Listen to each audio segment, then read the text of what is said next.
বন্ধুরা, তোমাদের সবাইকে নিয়ে চলে এলাম আমার ঠাকুর ঘরে।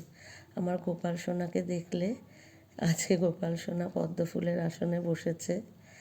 আর এই যে আমার লক্ষ্মী গণেশ, লক্ষ্মী নারায়ণ, এই হচ্ছে এবছরের আমাদের মা সরস্বতীর মূর্তি। তোমরা কমেন্টসে জানিও তো বন্ধুরা, আমার মায়ের মূর্তিখানি কেমন হয়েছে। এইখানে সরস্বতী পুজোর সমস্ত জিনিস সাধ্যমতো জোগাড় করেছি। ঠাকুরমশাইও কিছুক্ষণের মধ্যেই চলে আসবে। তোমাদের বলেছিলাম যে আমি বিশুদ্ধ সিদ্ধান্ত মতে পুজো করব, তো ঠাকুরমশাই মোটামুটি 10টা থেকে 10:30টার মধ্যে চলে আসে।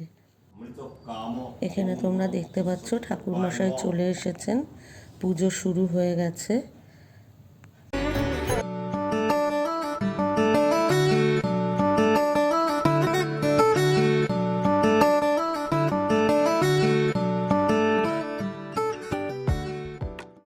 পুজো পর্ব শেষ। এইবার তো সমস্ত প্রসাদ বিতরণ করে আশেপাশে কয়েকটা বাড়িতে প্রসাদ দিয়ে নিজেরাও প্রসাদ খেয়ে চলে এলাম রান্নাঘরে।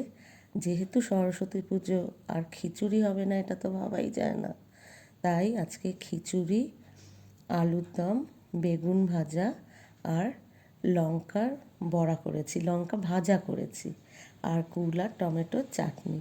ব্যাস বন্ধুরা, আজকে দুপুরের মেনু এই অবধি।